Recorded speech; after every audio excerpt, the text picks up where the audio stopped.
എല്ലാ വിദ്യാർത്ഥികൾക്കും പുതിയൊരു വീഡിയോയിലേക്ക് സ്വാഗതം. ഈ വർഷത്തെ SSLC പരീക്ഷ അവസാനിച്ചു. വിദ്യാർത്ഥികൾക്ക് ഇന്നത്തെ അതായത് മാർച്ച് 26 ബുധനാഴ്ചത്തെ ജീവശാസ്ത്രം അല്ലെങ്കിൽ ബയോളജി പരീക്ഷയോടുകൂടി വിദ്യാർത്ഥികൾക്ക് ഈ വർഷത്തെ SSLC പരീക്ഷ അവസാനിച്ചിട്ടുണ്ട്. ഇനി വിദ്യാർത്ഥികൾക്ക് നിങ്ങളുടെ റിസൾട്ടിനായിട്ടുള്ള കാത്തിരിപ്പായിരിക്കും. അപ്പോൾ വിദ്യാർത്ഥികൾക്ക് ഈ ഒരു വീഡിയോ വഴി നിങ്ങൾക്ക് അറിയാൻ സാധിക്കുക എപ്പോഴാണ് വാല്യുവേഷൻ ക്യാമ്പ് തുടങ്ങുന്നത്, അതുപോലെ തന്നെ എന്താണ് ടാബുലേഷൻ എന്നുള്ളത്, അതുപോലെ തന്നെ എന്താണ് ഈ ഒരു അതായത് ഗ്രേസ് മാർക്ക് എന്നുള്ളത്, അതുപോലെ ഗ്രേസ് മാർക്ക് എപ്പോഴാണ് എന്നുള്ളത്, അതുപോലെ തന്നെ CE മാർക്ക് എല്ലാവർക്കും കിട്ടില്ല എന്നുള്ളത്, അതുപോലെ തന്നെ നിങ്ങളുടെ SSLC റിസൾട്ട് എപ്പോഴാണ് എന്നുള്ളതും നിങ്ങൾക്ക് ഈ ഒരു വീഡിയോ വഴി മനസ്സിലാക്കാം. അപ്പോൾ വിദ്യാർത്ഥികൾ ശ്രദ്ധിക്കേണ്ട കാര്യം CE മാർക്ക് എന്ന് പറയുന്നത് കണ്ടിന്യൂസ് ഇവാലുവേഷൻ എന്നുള്ള മാർക്കാണ്. അതായത് നിങ്ങൾ ക്ലാസ്സിൽ ചെയ്യുന്ന ആ ഒരു കൃത്യമായിട്ട് നോട്ട് എഴുതുന്നു, അതുപോലെ തന്നെ കൃത്യമായിട്ട് ക്ലാസ്സിൽ ശ്രദ്ധിക്കുന്നു, അതുപോലെ തന്നെ പ്രോജക്റ്റ് അസൈൻമെൻറ്റ് എന്നിവയ്ക്കൊക്കെ നിങ്ങൾക്ക് ലഭിക്കുന്ന മാർക്കാണ് CE മാർക്ക് എന്ന് പറയുന്നത്. ഇത് ഓൾറെഡി എല്ലാ വിദ്യാർത്ഥികൾക്കും കിട്ടുന്ന മാർക്കാണ്, അതായത് എല്ലാ വിദ്യാർത്ഥികൾക്കും നൽകിയിട്ടുള്ള മാർക്കാണ്. CE മാർക്ക് നിങ്ങൾക്കറിയാം 40 മാർക്കിൻ്റെ വിഷയത്തിൽ 10 മാർക്കാണ്. 80 മാർക്കിൻ്റെ വിഷയമാണെങ്കിൽ അതിൽ നിങ്ങൾക്ക് 20 മാർക്കാണ് CE മാർക്കിനത്തിൽ ഉണ്ടാവുക. 40 മാർക്കിൻ്റേത് 10ഉം അതുപോലെ തന്നെ 80 മാർക്കിൻ്റേത് 20 മാർക്കാണ് CE ഉണ്ടാവുക. അപ്പോൾ ഈ ഒരു മാർക്ക് എല്ലാ വിദ്യാർത്ഥികൾക്കും സാധാരണ അതിൽ ഫുൾ മാർക്ക് തന്നെ നൽകാറുണ്ട്. ഇനി അടുത്തതായിട്ടുള്ളതാണ് ഗ്രേസ് മാർക്ക്. ഗ്രേസ് മാർക്ക് എന്ന് പറയുന്നത് ഇതുവരെ ഈ ഒരു ഗ്രേസ് മാർക്കുമായി ബന്ധപ്പെട്ട് ഗവൺമെൻറ്റിൻ്റെ ഭാഗത്ത് നിന്ന് ഈ ഒരു ഓർഡർ ഒന്നും വന്നിട്ടില്ല. അപ്പോൾ അതുകൊണ്ട് തന്നെ ഗ്രേസ് മാർക്ക് ഓർഡർ വരുന്ന സമയത്ത് നിങ്ങൾ സ്കൂളിൽ പോയിട്ട് അതുമായി ബന്ധപ്പെട്ടുള്ള ഡോക്യുമെൻസിൻ്റെ കോപ്പിയും കാര്യങ്ങളൊക്കെ കൊടുത്തു കഴിഞ്ഞാൽ നിങ്ങൾക്ക് ഗ്രേസ് മാർക്കുമായി ബന്ധപ്പെട്ടുള്ള കാര്യങ്ങളൊക്കെ സ്കൂളിൽ നിന്ന് പ്രോസസ്സ് ചെയ്യും. ഒരു നിശ്ചിത ഡേറ്റിനുള്ളിൽ നിങ്ങൾ ആ ഒരു ഡോക്യുമെൻസ് ഒക്കെ സ്കൂളിൽ കൊണ്ടുവരാനായിട്ട് അതിൻ്റെ കോപ്പിയൊക്കെ കൊണ്ടുവരാനായിട്ട് നിങ്ങളോട് സ്കൂളിൽ നിന്ന് പറയും. അതല്ലെങ്കിൽ നിങ്ങൾക്ക് ഈ ഒരു ചാനലിൽ തന്നെ ഗ്രേസ് മാർക്കുമായി ബന്ധപ്പെട്ട് വീഡിയോ ഇടും. അപ്പോൾ ആ ഒരു സമയത്ത് നിങ്ങൾ കൃത്യമായിട്ട് ഗ്രേസ് മാർക്കിൻ്റെ ഡോക്യുമെൻറ്റ്സ് കൊടുക്കേണ്ട കാര്യങ്ങളൊക്കെ സ്കൂളിൽ വിളിച്ച് അന്വേഷിച്ച് നിങ്ങൾ ആ ഒരു ഡോക്യുമെൻസിൻ്റെ കോപ്പിയൊക്കെ കൊടുത്തു കഴിഞ്ഞാൽ നിങ്ങൾക്ക് ഗ്രേസ് മാർക്ക് കിട്ടുന്നതാണ്. അപ്പോൾ ഇത്തവണത്തെ ഗ്രേസ് മാർക്കുമായി ബന്ധപ്പെട്ടുള്ള ഓർഡറുകൾ ഉടൻ തന്നെ വരുന്നതായിരിക്കും. സാധാരണ SSLC പരീക്ഷ കഴിഞ്ഞ ശേഷമാണ് ഓർഡർ വരാറുള്ളത്. ഇനി അടുത്തതായിട്ടുള്ളതാണ് വാല്യുവേഷൻ എന്ന് പറയുന്നത്. വാല്യുവേഷൻ എന്നതുകൊണ്ട് ഉദ്ദേശിക്കുന്നത് വിദ്യാർത്ഥികളുടെ പേപ്പർ വാല്യുവേഷൻ ചെയ്യുക എന്നുള്ളതാണ്. അതായത് നിങ്ങൾക്ക് നിങ്ങളുടെ സ്കൂളിൽ നിന്ന് ഓണം പരീക്ഷ അതുപോലെ ക്രിസ്മസ് പരീക്ഷയൊക്കെ നിങ്ങൾ എഴുതി കഴിഞ്ഞാൽ നിങ്ങൾക്ക് ടീച്ചേഴ്സ് ആ ഒരു നിങ്ങളുടെ ആൻസർ ഷീറ്റ് വാല്യുവേഷൻ ചെയ്തിട്ട് അതായത് പരിശോധിച്ച് നിങ്ങൾക്ക് എത്ര മാർക്ക് കിട്ടാൻ സാധ്യതയുണ്ട് അതനുസരിച്ച് നിങ്ങൾക്ക് മാർക്ക് തന്നിട്ട് ഇത്ര മാർക്കാണ് നിങ്ങൾക്ക് എന്ന് പറഞ്ഞുകൊണ്ട് നിങ്ങൾക്ക് ആൻസർ ഷീറ്റ് തിരിച്ചു തരാറുണ്ട്. അപ്പോൾ ഈ രീതിയിലുള്ള അതിനെയാണ് വാല്യുവേഷൻ എന്ന് പറയുന്നത്. നിങ്ങളുടെ പേപ്പറിൽ ചെക്ക് ചെയ്ത് നിങ്ങൾക്ക് എത്ര മാർക്ക് കിട്ടാൻ അർഹതയുണ്ട് അതിനനുസരിച്ച് നിങ്ങൾക്ക് മാർക്ക് നൽകുന്നതിനാണ് ഈ ഒരു വാല്യുവേഷൻ എന്ന് പറയുന്നത്. അപ്പോൾ ഈ ഒരു വാർഷിക പരീക്ഷ അതുകൊണ്ട് തന്നെ നിങ്ങളുടെ ആൻസർ ഷീറ്റൊന്നും നിങ്ങൾക്ക് തിരിച്ചു തരില്ല എന്നുള്ളത് നിങ്ങൾ ശ്രദ്ധിക്കുക. അതുപോലെ ഈ ഒരു വാല്യുവേഷൻ നടക്കുന്നത് വിവിധ വാല്യുവേഷൻ ക്യാമ്പുകളിലാണ്, അതായത് മൂല്യനിർണ്ണയ ക്യാമ്പുകളിലാണ്. അപ്പോൾ അത് ഏതെങ്കിലും സ്കൂളുകളിലൊക്കെ ആയിരിക്കും ഈ ഒരു വാല്യുവേഷൻ ക്യാമ്പ് ഉണ്ടാവുക. അപ്പോൾ ഈ ഒരു വാല്യുവേഷൻ ചെയ്യുന്ന സമയത്ത് നിങ്ങൾക്ക് എത്രത്തോളം മാർക്ക് തരാൻ പറ്റുമോ അത്രത്തോളം മാർക്ക് നിങ്ങൾക്ക് തരുന്നതാണ്. അതുകൊണ്ട് തന്നെ SSLC പരീക്ഷ എന്ന വിദ്യാർത്ഥികൾ തോൽക്കുമെന്ന പേടി വേണ്ട. കാരണം പല വിദ്യാർത്ഥികളും SSLC പരീക്ഷ എന്ന വിദ്യാർത്ഥികൾ ജയിക്കില്ലേ, ആരെങ്കിലും തോൽക്കുമോ എന്നൊക്കെ ചോദിക്കാറുണ്ട്. അപ്പോൾ നിങ്ങൾക്ക് ഏകദേശം ഒരു നിശ്ചിത മാർക്ക് കിട്ടുമെങ്കിൽ, അതായത് നിങ്ങൾക്ക് ഏകദേശം നന്നായിട്ട് പഠിക്കുന്ന ഒരു വിദ്യാർത്ഥിയാണെങ്കിൽ അല്ലെങ്കിൽ ഏകദേശം പഠിക്കുന്ന ഒരു വിദ്യാർത്ഥിയാണെങ്കിൽ ഉറപ്പായിട്ടും നിങ്ങൾ SSLC പരീക്ഷ ജയിക്കും. സാധാരണഗതിയിൽ SSLC പരീക്ഷയുടെ വിജയ ശതമാനം നിങ്ങൾക്കറിയാം 99.something% ഉണ്ടാവുക. അതുകൊണ്ട് തന്നെ ഈ ഒരു തോൽക്കുന്ന വിദ്യാർത്ഥികളുടെ എണ്ണം വളരെയധികം കുറവായിരിക്കും. അതുകൊണ്ട് തന്നെ നിങ്ങൾ ജയിക്കുന്നതാണ്. അതുകൊണ്ട് തന്നെ ഒട്ടും പേടിക്കേണ്ട ആവശ്യമില്ല. അതുപോലെ വാല്യുവേഷൻ ചെയ്യുന്ന സമയത്ത് നിങ്ങൾക്ക് എത്രത്തോളം മാർക്ക് തരാൻ പറ്റുമോ അത്രത്തോളം മാർക്ക് ടീച്ചേഴ്സ് തരുന്നതാണ്. വാല്യുവേഷൻ ക്യാമ്പ് ഈ ഒരു ഏപ്രിൽ 3 മുതൽ ആരംഭിക്കും. അപ്പോൾ വാല്യുവേഷൻ ക്യാമ്പിൽ നിങ്ങൾക്ക് എത്രത്തോളം മാർക്ക് തരാൻ പറ്റുമോ അത്രത്തോളം മാർക്ക് തരുന്നതാണ്. ഈ ഒരു വാല്യുവേഷൻ ചെയ്യുന്ന സമയത്ത് എങ്ങനെയാണ് വാല്യുവേഷൻ ചെയ്യുന്നത് എന്നുള്ളത് പറയാം. വാല്യുവേഷൻ ചെയ്യുന്നത് മുമ്പായിട്ട് ഈ ഒരു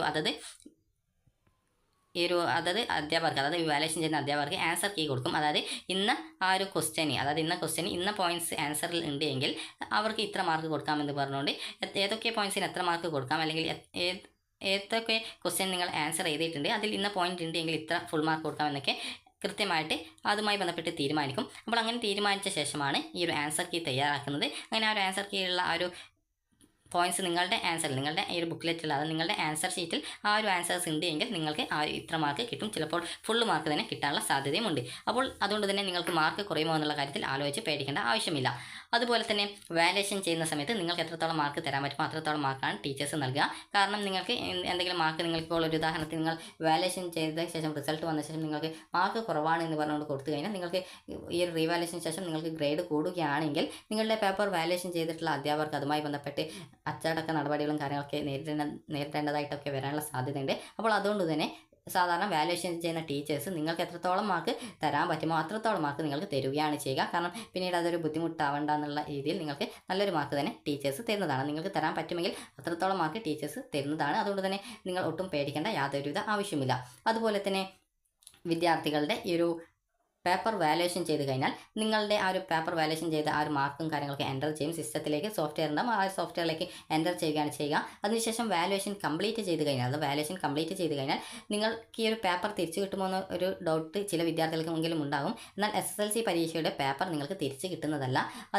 അതത് സെൻറ്റേഴ്സിൽ അത് സൂക്ഷിക്കാനുള്ള സെൻറ്റേഴ്സിൽ സൂക്ഷിച്ച് വെക്കുകയാണ് ചെയ്യുക. അപ്പോൾ അതുകൊണ്ട് തന്നെ നിങ്ങൾക്ക് ഈ ഒരു പേപ്പറിൻ്റെ ആ ഒരു വേണമെങ്കിൽ റിസൾട്ട് വന്ന ശേഷം ഫോട്ടോ കോപ്പിക്ക് അപേക്ഷിച്ച് നിങ്ങളുടെ ഈ ഒരു ആൻസർ ഷീറ്റിൻ്റെ കോപ്പി നിങ്ങൾക്ക് വാങ്ങിക്കാൻ സാധിക്കുന്നതാണ്. ഫോട്ടോ കോപ്പിക്ക് ഏകദേശം 300 രൂപയാണ്. ആ ഒരു സമയത്ത് നിങ്ങൾക്ക് സ്കൂളിൽ ഈ ഒരു നിങ്ങൾ പരീക്ഷ എഴുതി സ്കൂളിൽ അപേക്ഷ നൽകി കഴിഞ്ഞാൽ നിങ്ങൾ SSLC റിസൾട്ട് വന്ന ശേഷം ഫോട്ടോ കോപ്പിക്ക് അപേക്ഷിച്ചാൽ നിങ്ങൾക്ക് സ്കൂളിൽ നിന്ന് ആ ഒരു ഫോട്ടോ കോപ്പി പിന്നീട് അവർ സെൻറ്ററിൽ നിന്ന് അയച്ചു കൊടുത്ത് നിങ്ങൾക്ക് സ്കൂളിൽ നിന്ന് കിട്ടുന്നതായിരിക്കും. അത് 300 രൂപയോളമാണ് ഫീസ് എന്നാണ് തോന്നുന്നത്. 300 200 എന്നുള്ളൊരു ഡൗട്ട് ഉണ്ട്. 300 തോന്നുന്നത്. അപ്പോൾ ഈ രീതിയിലാണ് ഫീസ് ഈ ഒരു ഫോട്ടോ കോപ്പിക്ക് വരുന്നത്. അതുപോലെ തന്നെ റിസൾട്ട് വന്ന ശേഷം നിങ്ങൾക്ക് റീവാലുവേഷന് അപേക്ഷിക്കാം. റീവാലുവേഷൻ എന്നതുകൊണ്ട് ഉദ്ദേശിക്കുന്നത് നിങ്ങൾക്ക് A+ കിട്ടുമെന്ന് പ്രതീക്ഷിക്കുന്നു. നിങ്ങൾക്ക് റിസൾട്ട് വന്നപ്പോൾ A ആണ് കിട്ടിയത്. അപ്പോൾ റീവാലുവേഷന് കൊടുത്തു കഴിഞ്ഞാൽ A+ ആയിട്ടുണ്ടെങ്കിൽ നിങ്ങൾ അടച്ച പൈസ തിരിച്ച് കിട്ടുന്നതാണ്. അതുപോലെ തന്നെ നിങ്ങൾക്കിപ്പോൾ A എന്നുള്ളത് B ഗ്രേഡോ അല്ലെങ്കിൽ B+ ആയിട്ട് കുറയുകയാണെങ്കിലും ഈ ഒരു ആദ്യമുള്ള ആ ഒരു കൂടിയ ഗ്രേഡായിരിക്കും പരിഗണിക്കുക. അതുപോലെ തന്നെ വിദ്യാർത്ഥികൾക്കുള്ള ഇനി അടുത്ത സംശയമായിരിക്കും ഈ ഒരു വാല്യുവേഷൻ ക്യാമ്പ് കഴിഞ്ഞാൽ എന്താണ് ടാബുലേഷൻ എന്നുള്ളത്. അപ്പോൾ ഈ ഒരു ടാബുലേഷൻ എന്ന് പറയുന്നത് വിദ്യാർത്ഥികളുടെ ഈ ഒരു റിസൾട്ടും അതുപോലെ തന്നെ CE മാർക്ക് അതുപോലെ തന്നെ ഗ്രേസ് മാർക്ക് എന്നിങ്ങനെയുള്ള കാര്യങ്ങളൊക്കെ ആഡ് ചെയ്യുന്ന ഒരു പ്രോസസ്സാണ്. അപ്പോൾ നിങ്ങൾക്ക് ഓൾറെഡി നിങ്ങളുടെ ഈ ഒരു എഴുത്ത് പരീക്ഷയിൽ നിങ്ങൾക്ക് കിട്ടിയിട്ടുള്ള TE മാർക്ക് അതായത് ടെർമിനൽ ഇവാലുവേഷൻ്റെ മാർക്ക് ടീച്ചർ ഈ ഒരു സിസ്റ്റത്തിൽ എൻ്റർ ചെയ്യും. അങ്ങനെ സിസ്റ്റത്തിൽ വാല്യുവേഷൻ ചെയ്യുന്ന സമയത്ത് ടീച്ചേഴ്സ് എൻ്റർ ചെയ്ത് കഴിഞ്ഞാൽ പിന്നീട് അത് ഈ ഒരു വാല്യുവേഷൻ ക്യാമ്പ് കംപ്ലീറ്റ് ചെയ്ത ശേഷം പിന്നീട് അത് ടാബുലേഷൻ പ്രോസസ്സിലേക്ക് പോവുകയാണ് ചെയ്യുക. ടാബുലേഷൻ എന്നതുകൊണ്ട് ഉദ്ദേശിക്കുന്നത് നിങ്ങളുടെ CE മാർക്കും ഗ്രേസ് മാർക്കും ഒക്കെ ആഡ് ചെയ്ത് നിങ്ങൾക്ക് ഏത് ഗ്രേഡാണ് കിട്ടാൻ സാധ്യത എന്നുള്ളത് മനസ്സിലാക്കി ആ ഒരു ഗ്രേഡിലേക്ക് കൺവേർട്ട് ചെയ്യുന്നതാണ്. സാധാരണ ഇത് സോഫ്റ്റ്വെയർ ഉപയോഗിച്ചുകൊണ്ടാണ് സാധാരണയിൽ ചെയ്യുക. അപ്പോൾ വിദ്യാർത്ഥികൾക്ക് ഇവിടെ TE മാർക്കുണ്ട്, അതുപോലെ തന്നെ നിങ്ങൾക്ക് CE മാർക്കുണ്ട്. ഇതൊക്കെ ആഡ് ചെയ്യും. CE മാർക്ക് ആഡ് ചെയ്യും. അതുപോലെ തന്നെ നിങ്ങൾക്ക് ഗ്രേസ് മാർക്ക് ഉണ്ടെങ്കിൽ ആ ഒരു ഗ്രേസ് മാർക്ക് ആഡ് ചെയ്യും. ഇങ്ങനെയൊക്കെയാണ് ആഡ് ചെയ്യുക. അപ്പോൾ നിങ്ങൾക്ക് ആദ്യം തന്നെ ഈ ഒരു ടാബുലേഷൻ സമയത്ത് നിങ്ങൾക്ക് ഈ ഒരു എഴുത്ത് പരീക്ഷയിൽ കിട്ടിയ മാർക്ക് അതുപോലെ CE മാർക്ക് ഇവ മുഴുവനായിട്ട് കൂട്ടിയിട്ട് നിങ്ങൾക്ക് ഗ്രേസ് മാർക്കിന് കൂടി അർഹതയുണ്ടെങ്കിൽ ആ ഒരു ഗ്രേസ് മാർക്ക് കൂടി ആഡ് ചെയ്ത് തരും. അതുപോലെ തന്നെ ഗ്രേസ് മാർക്ക് ആഡ് ചെയ്യുന്നത് നിങ്ങളുടെ മാർക്ക് 90% ആകുന്നത് വരെയാണ്. 90% കൂടുതലായിട്ട് ഗ്രേസ് മാർക്ക് ആഡ് ചെയ്യില്ല. കാരണം 90% എന്ന് പറയുമ്പോൾ തന്നെ അത് A+ ഗ്രേഡാണ്. അപ്പോൾ അതുകൊണ്ട് തന്നെ 90% ആകുന്നത് വരെയാണ് ഗ്രേസ് മാർക്ക് ആഡ് ചെയ്യുക. അതിനുശേഷം പിന്നീട് മറ്റൊരു സബ്ജക്റ്റ് ഉണ്ടെങ്കിൽ അതിന് ബാക്കി ഗ്രേസ് മാർക്ക് ആഡ് ചെയ്ത് കൊടുക്കുകയാണ് ചെയ്യുക.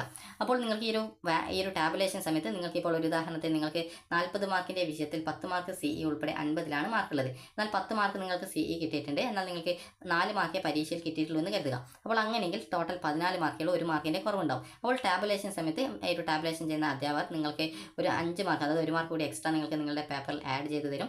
അതിനുശേഷം 10 മാർക്ക് കൂടി കൂട്ടുന്ന സമയത്ത് 15 മാർക്ക് കിട്ടി അങ്ങനെ D+ ഗ്രേഡ് നിങ്ങൾക്ക് നൽകിയിട്ട് നിങ്ങളെ ജയിപ്പിക്കുന്നതാണ്. അതുകൊണ്ട് തന്നെ ഒട്ടും പേടിക്കേണ്ട ആവശ്യമൊന്നുമില്ല. അതുപോലെ തന്നെ നിങ്ങൾക്കിപ്പോൾ 34.5 മാർക്കേ ഉള്ളൂ. അര മാർക്കിൻ്റെ കുറവുണ്ട്. അപ്പോൾ നിങ്ങൾക്ക് ഈ ഒരു 10 മാർക്ക് CE ഉണ്ട്. നിങ്ങൾക്ക് A+ കിട്ടണമെങ്കിൽ 35 മാർക്ക് പരീക്ഷയിൽ വേണം. ഇത് നോക്കുന്ന സമയത്ത് നിങ്ങൾക്ക് അറിയാം ഈ ഒരു 44.5 മാർക്കാണ് ഉണ്ടാവുക. 45 A+ വരിക. ഈ ഒരു 50-ൽ A+ വരുന്നത് 45. അപ്പോൾ 44 ആണെങ്കിൽ ആ ഒരു അര മാർക്ക് കൂടി നിങ്ങൾക്ക് ആഡ് ചെയ്ത് തന്ന് ഈ 44 എന്നുള്ള രീതിയിൽ മാർക്ക് വെക്കില്ല. അത് റൗണ്ട് ആക്കിയിട്ട് 45 ആക്കിയിട്ട് നിങ്ങൾക്ക് അതിന് A+ ഗ്രേഡ് കിട്ടുന്നതാണ്. അപ്പോൾ ഈ രീതിയിൽ നിങ്ങൾക്ക് മാർക്ക് കുറയുമോ അല്ലെങ്കിൽ തോൽക്കുമോ എന്നുള്ളത് ആലോചിച്ച് നിങ്ങൾ ഒട്ടും പേടിക്കേണ്ട ആവശ്യമില്ല. ഇനി അടുത്തതായിട്ടുള്ളതാണ് വിദ്യാർത്ഥികളുടെ SSLCയുടെ റിസൾട്ട് എന്ന് പറയുന്നത്. അപ്പോൾ സാധാരണത്തിൽ നിങ്ങൾക്കറിയാം വിദ്യാഭ്യാസ മന്ത്രിയാണ് SSLCയുടെ റിസൾട്ട് പ്രഖ്യാപിക്കാറുള്ളത്. അപ്പോൾ വിദ്യാഭ്യാസ മന്ത്രിയുടെ ഈ ഒരു എപ്പോഴാണ് ഈ ഒരു അതായത് ഈ ഒരു മറ്റ് ഔദ്യോഗിക പരിപാടികളൊന്നും ഇല്ലാത്ത സമയം എന്നുള്ളതും അതുപോലെ ആ ഒരു സൗകര്യവും കാര്യങ്ങളൊക്കെ നോക്കിയിട്ടാണ് എക്സാമിൻ്റെ റിസൾട്ട് പ്രഖ്യാപിക്കുന്ന ഡേറ്റ് വരുന്നത്. അപ്പോൾ ആ ഒരു സമയത്ത് ഏകദേശം നിങ്ങൾക്കറിയാം മെയ് 2-ാം തീയതിക്കുള്ളിലോ അല്ലെങ്കിൽ അതിന് മെയ് 2-ാം തീയതിക്കോ ഒക്കെ ആയിട്ടാണ് നിങ്ങളുടെ SSLC റിസൾട്ട് വരിക. അപ്പോൾ ഈ ഒരു SSLC റിസൾട്ട് വിദ്യാഭ്യാസ മന്ത്രി ഔദ്യോഗികമായിട്ട് വാർത്താ സമ്മേളനം നടത്തിയിട്ടാണ് പ്രഖ്യാപിക്കുക. അപ്പോൾ ആ ഒരു റിസൾട്ട് വന്നു കഴിഞ്ഞാൽ നിങ്ങൾക്ക് പിന്നീട് നിങ്ങളുടെ SSLCയുടെ റിസൾട്ട് പരിശോധിക്കാൻ സാധിക്കും. sslcexams.kerala.gov.in എന്ന SSLCയുടെ ഒഫീഷ്യൽ വെബ്സൈറ്റ് വഴി അല്ലെങ്കിൽ പരീക്ഷാ ഭവൻ്റെ വെബ്സൈറ്റ് വഴിയും നിങ്ങൾക്ക് നിങ്ങളുടെ SSLC പരീക്ഷാഫലം അറിയാൻ സാധിക്കുന്നതാണ്. SSLC പരീക്ഷാഫലം നിങ്ങൾക്ക് അറിയുന്നതിനായിട്ട് നിങ്ങളുടെ SSLCയുടെ രജിസ്റ്റർ നമ്പറും അതുപോലെ തന്നെ ഡേറ്റ് ഓഫ് ബർത്ത് നൽകി കഴിഞ്ഞാൽ നിങ്ങൾക്ക് നിങ്ങളുടെ SSLCയുടെ പരീക്ഷാഫലം അറിയാൻ സാധിക്കും. അതുപോലെ സ്കൂൾ വൈസ് റിസൾട്ടും അറിയാനുള്ള സൗകര്യം സ്കൂൾ കോഡ് നൽകി കഴിഞ്ഞാൽ നിങ്ങൾക്ക് ലഭ്യമാണ്. അപ്പോൾ വിദ്യാർത്ഥികൾക്ക് ഇനി ഉള്ളത് എന്ന് പറയുന്നത് SSLCയുടെ റിസൾട്ട് വന്നു കഴിഞ്ഞാൽ നിങ്ങൾക്ക് പല വിദ്യാർത്ഥികളും ജയിക്കും. എന്നാൽ പല വിദ്യാർത്ഥികൾക്കും പ്രതീക്ഷ മാർക്ക് കിട്ടിയിട്ടുണ്ടാവില്ല. അപ്പോൾ അങ്ങനെയുള്ള വിദ്യാർത്ഥികൾക്ക് പിന്നീട് റീവാലുവേഷൻ അതുപോലെ തന്നെ റീവാലുവേഷൻ എന്ന് പറഞ്ഞാൽ ഒന്നുകൂടി നിങ്ങളുടെ പേപ്പർ വാലുവേഷൻ ചെയ്യുക. അതുപോലെ തന്നെ സ്ക്രൂട്ടിനി എന്ന് പറഞ്ഞാൽ സൂക്ഷ്മ പരിശോധന ജസ്റ്റ് എവിടെയെങ്കിലും കൂട്ടിയത് കുറഞ്ഞു പോയിട്ടുണ്ടോ എന്നുള്ളതൊക്കെ ചെക്ക് ചെയ്യാനായിട്ട് സ്ക്രൂട്ടിനി എന്ന് പറയുന്നത്. അതുപോലെ തന്നെ ഫോട്ടോ കോപ്പി എന്ന് പറഞ്ഞാൽ നിങ്ങളുടെ പേപ്പർ ഒന്നുകൂടി അതിൻ്റെ ഒരു ഫോട്ടോ സ്റ്റാറ്റ് എടുത്ത് നിങ്ങൾക്ക് അയച്ചു തരും. അപ്പോൾ അത് നിങ്ങൾക്ക് വാലുവേഷൻ ചെയ്ത് എന്തെങ്കിലും നിങ്ങൾക്ക് എവിടെയെങ്കിലും കൂട്ടിയത് തെറ്റിയിട്ടുണ്ടോ അല്ലെങ്കിൽ നിങ്ങൾ കറക്റ്റായിട്ട് എഴുതിയത് എവിടെയെങ്കിലും മാർക്ക് തന്നിട്ടില്ല എന്നുള്ള കാര്യം നിങ്ങൾക്ക് അത് ഏതെങ്കിലും ഒരു ഗവൺമെൻറ് സ്കൂളിലെ അധ്യാപകരെ കൊണ്ട് വെരിഫൈ ചെയ്തിട്ട് അവർ നിങ്ങൾക്ക് മാർക്ക് കൂടുതൽ കിട്ടേണ്ടതാണെന്ന് നിങ്ങൾക്ക് ഉറപ്പിച്ച് പറയുന്നുണ്ടെങ്കിൽ നിങ്ങൾക്ക് അതിനായിട്ട് പരീക്ഷാ സെക്രട്ടറിക്ക് അപേക്ഷ സമർപ്പിച്ച് കഴിഞ്ഞാൽ നിങ്ങൾക്ക് അതൊന്നുകൂടി വാല്യുവേഷൻ ചെയ്ത് നിങ്ങൾക്ക് ആ ഒരു മാർക്ക് എത്ര ആണോ മാർക്കിന് അർഹതയുള്ളത് ആ ഒരു മാർക്ക് നിങ്ങൾക്ക് നൽകുന്നത് ആയിരിക്കും.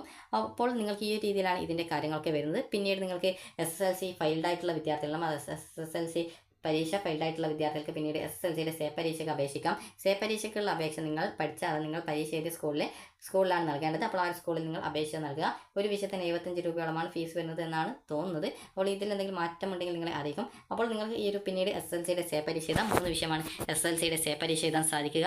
അതുപോലെ തന്നെ എന്തെങ്കിലും വിവിധ കാരണങ്ങൾ കൊണ്ട് പരീക്ഷ എഴുതാൻ പറ്റാതിരുന്ന വിദ്യാർത്ഥികൾക്ക് 10 വിഷയം വേണമെങ്കിലും SSLCയുടെ സേ പരീക്ഷ എഴുതാൻ സാധിക്കും. ഇതിനുശേഷം നിങ്ങൾക്ക് അതായത് SSLCയുടെ റിസൾട്ട് വന്നു കഴിഞ്ഞാൽ +1ൻ്റെ അലോട്ട്മെൻറ്റ് നടപടികൾ അല്ലെങ്കിൽ അഡ്മിഷൻ നടപടികൾ ആരംഭിക്കും. അപ്പോൾ ആ ഒരു സമയത്ത് വിദ്യാർത്ഥികൾക്ക് ഹയർ സെക്കൻഡറിയിലേക്കും അതുപോലെ വൊക്കേഷണൽ ഹയർ സെക്കൻഡറിയിലേക്കും താല്പര്യമുള്ള വിദ്യാർത്ഥികൾക്ക് ITI അതുപോലെ പോളിടെക്നിക് എന്നിങ്ങനെയുള്ള വിവിധ വിഭാഗങ്ങളിലേക്കുമുള്ള അപേക്ഷകൾ സമർപ്പിക്കാൻ സാധിക്കുന്നതാണ്.